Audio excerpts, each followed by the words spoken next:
This is World News Tonight with Peter Jennings. Tonight reporting from Saudi Arabia. Good evening from Saudi Arabia, from the vast expanse of the Saudi desert. Quite an extraordinary change of geography for President Bush. From the gilded halls of Paris, where yesterday he and other leaders debated the pros and cons of war with Iraq, to the edge of the potential battlefield. The president flew from Europe today to spend Thanksgiving with American troops, and there are as many Americans here as the U.S. kept in Europe during 40 years of deterring the Soviets. President Bush also comes for a first-hand briefing on how much difficulty there really might be dislodging Saddam Hussein from Kuwait. Mr. Bush landed in the capital, Jeddah, to see the king and the Kuwaiti leader without a country. ABC's Britt Hume was with him. President Bush tonight paid his respects to the Saudi monarch, whose oil-rich kingdom more than 200,000 American soldiers are now camped in the desert defending. Mr. Bush's visit to Jeddah tonight was broadcast live on state TV, whose announcer described the president as, quote, the great man who stood by Saudi Arabia. Mr. Bush also met with His Highness the Emir of Kuwait, whose family empire the president is trying to regain for him from Saddam Hussein's occupying army. Understandably, he too was grateful. I feel duty-bound to signal out the decisive role of the United States, people and administration in standing up in the face of aggression. The president's Gulf policy has been criticized for being a rescue mission for rich dictators and for making common cause with such other rulers as Syria's Haffaz al-Assad. His reputation for terror is surpassed only by that of Saddam Hussein. The White House announced today the president will meet with him in Geneva on Friday.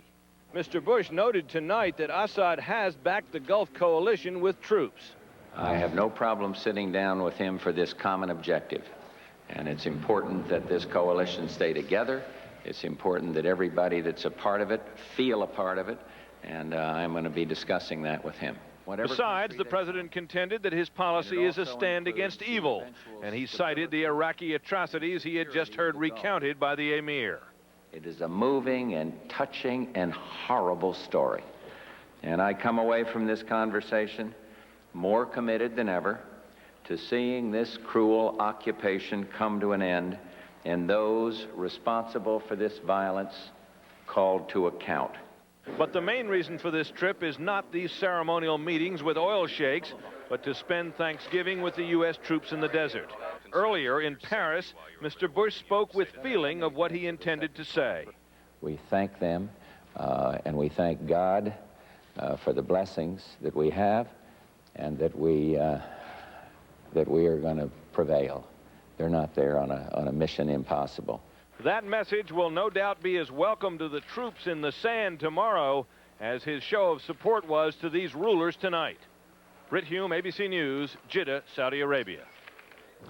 Two developments today in the push for a UN resolution authorizing the use of force to drive the Iraqis out of Kuwait. The French President, Francois Mitterrand, said such a resolution could be adopted within 3 weeks. And the Soviet President, Mikhail Gorbachev, called for an immediate meeting of the UN Security Council to address what he called the very dangerous situation in the Gulf and, as he put it, to take a decision. The Pentagon says today that 3 National Guard armored combat brigades will be put on active duty by the end of the month for possible deployment here in the Gulf. They will be the first reserve combat brigades to be activated for Operation Desert Shield. And of course, it's not just a matter of sending more troops. It is the need to feed them, and in the case of battle, to keep them supplied at the front with water and with ammunition. The Chief of Staff for Central Command said not very long ago that logistics here in Saudi Arabia make Vietnam look like child's play. Here's ABC's Jim Hickey. Even experienced officers call it an operation of unbelievable magnitude. We moved the largest force in history with the cooperation of the Air Force, Army, Military Sea Lift Command. Since August, 3,000 planes and more than 150 ships have discharged 7.5 million tons of supplies, everything from lip balm to bulletproof vests. The supply lines, as complex as they are, were established under peacetime conditions. There is some question as to how well they will hold up. if there is war. That was a concern of U.S. congressmen who visited the front line. If the military commanders are straightforward with you, they'll tell you that's going to be a major problem, as it always is in any combat situation. But especially here, 700 trucks a day carry supplies to units deep in the desert, traveling hundreds of miles, up to 6 hours one way, over harsh terrain. And the longer the supply line, the easier for the enemy to cut. Some unit commanders complain of shortages of batteries, tires, and other crucial items. Logistics will even be more complicated with the arrival of 150,000 additional troops. That means more planes, more problems. Any necessary maintenance that has to be done, any normal scheduled maintenance, and refueling and getting crews and getting them back in the system again. That's a burden. It's a burden. Logistics chiefs concede in the beginning they had to make things up as they went along. No one ever did this before on this scale in this short amount of time.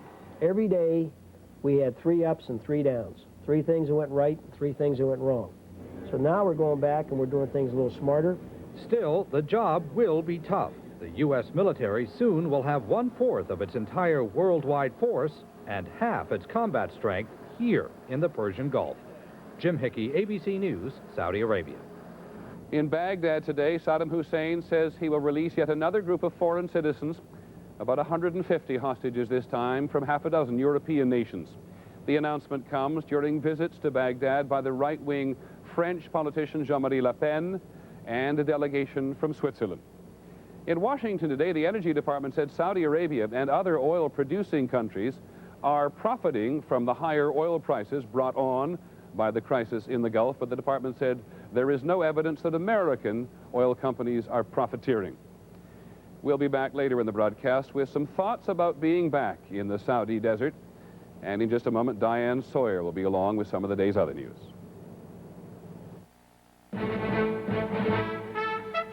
This is World News Tonight with Peter Jennings.